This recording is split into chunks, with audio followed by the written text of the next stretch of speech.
அருமையானவர்களே, இந்த நாளிலும் அவனுடைய வார்த்தை நண்படத்திலே கொண்டு வருகிறேன். தேவன் இன்று உங்களை ஆச்சரியப்படுத்த போகிறார். எண்ணி முடியா அதிசயங்கள், சொல்லி முடியா ஆச்சரியங்கள். இந்த மாதம் முழுவதும் இதை சொல்லிட்டே இருக்கிறேன். கர்த்தர் உங்களை ஆச்சரியப்படுத்துவார். நம்முடைய அதிசயங்களின் மூலமாய் உங்களை ஆச்சரியப்படுத்துவார். இன்னைக்கு பாருங்க, நீங்கள் எதிர்பார்த்திருக்கிற இடத்துல ஆச்சரியமான ஜெயத்தை நீங்கள் அடைவீர்கள். ஆமென்.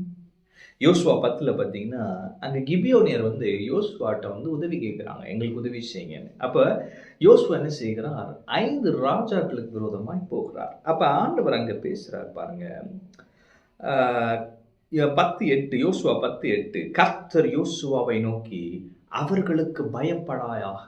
இந்த கர்த்தர் உங்களோடு சொல்லுகிற வார்த்தை இதுதான், அவர்களுக்கு பயப்படாயாக, அவைகளுக்கு பயப்படாயாக. அப்ப உங்களுக்கு முன் இருக்கிற சவால்கள், உங்களுக்கு முன் இருக்கிற பிரச்சனைகள், முன் இருக்க மனிதர்கள், அவர்களை கண்டு அவைகளை கண்டு பயப்பட தேவையில்லை. ஏன்னா கர்த்தர் சொல்றாரு பயப்படாத. அவன் சொல்றாரு, உன் கையில் அவர்களை ஒப்பு கொடுத்தேன், அவர்களில் ஒருவரும் உனக்கு முன்பாக நிற்பதில்லை என்றார்.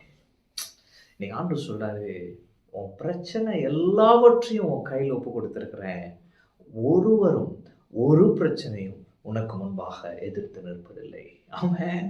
அப்ப இன்னைக்கு இந்த வார்த்தையை புரிந்துக்கோங்க.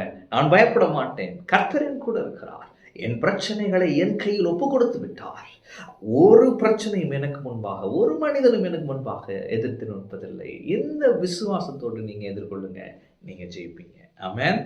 இதுல ஆச்சரியம் என்னன்னா, அடுத்த வசனம் பாருங்க. யோசுவா கில்காலில் இருந்து ரா முழுவதும் நடந்து திடீரென்று அவர்கள் மேல் வந்து விட்டான். அந்த திடீர்னு இருக்கு பாருங்க, அதான் சர்ப்ரைஸ். அப்ப ரா முழுவதும் நடக்கிறான். பிரதர், என்னோட சீசனே ரொம்ப அப்படியே டார்க்கனா இருக்கு, டஃப்பா இருக்கு. நான் சொல்றேன், இந்த இருட்டின் நாட்களுக்கு, இந்த ரா முழுவதும்ன்ற நாட்களுக்கு ஒரு முடிவை கொண்டு வருகிறார். திடீரென்று ஒரு ஜெயத்தை நீங்கள் அடைய போகிறீர்கள் என்று. அவன் திடீரென்று ஒரு ஜெயம். அப்ப ஆண்டவர் என்ன சொல்றாரு அப்படின்னா, நீ எதிர்கொண்டு போ அப்படின்னாரு. அடுத்து என்ன சொன்னாருன்னா, உனக்கு முன்பாக எதிர்ப்பார் இல்லை. ஆமென். அப்ப யோசுவா முதல் என்ன செய்கிறான்? எதிர்கொண்டு போகிறான். இன்னைக்கு நான் சொல்றேன், தைரியமா எதிர்கொண்டு போங்க. கடன் என்ன பிரதர் செய்ய, எல்லாம் என் தப்பு தான். இன்னைக்கு ஆண்டவர் சொல்றார், தப்பு நீ பண்ணிட்ட பரவாயில்ல, இப்ப நான் அதை சரி செய்யறேன், நீ எதிர்கொண்டு போ என்றார். ஆமென். அவர் அப்படி சொல்லுகிறார் என்கிறார். ஆமென். அப்ப கர்த்தர் சொல்லுகிறார், எதிர்கொண்டு போ. அடுத்து சொல்றாரு, எதிர்ப்பார் இல்லை. ஆமென். உன் கையிலே ஒப்பு கொடுத்தேன், ஒருவனும் உனக்கு முன்பாக எதிர்த்து நிற்பதில்லை. அப்படின்னா என்ன? எதிர்ப்பார் இல்லை. ஆமென். அப்ப பிரச்சனை எதிர்கொண்டு போங்க, எதிர்ப்பார் இல்லை. ஏன்னா கர்த்தர் ஏற்கனவே கிரியை செய்து விட்டார். அடுத்து எதிர்பாரா வெற்றி அங்க நடக்கிறது. அங்கே பார்த்தீங்கன்னா என்ன நடக்குதுன்னா, கர்த்தரோ அவர்களை இஸ்ரவேலுக்கு முன்பாக கலங்க பண்ணினார்.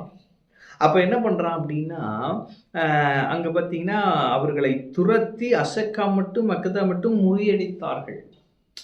அதுக்கடுத்து பார்த்தீங்கன்னா கர்த்தர் கல்மலை அனுப்பி ஒரு பெரிய ஜெயத்தெல்லாம் கொடுக்குறார். அப்ப இன்னைக்கு நான் சொல்றேன், கர்த்தர் இன்று உங்களோடு பேசுகிறார், நீ பயப்படாதே.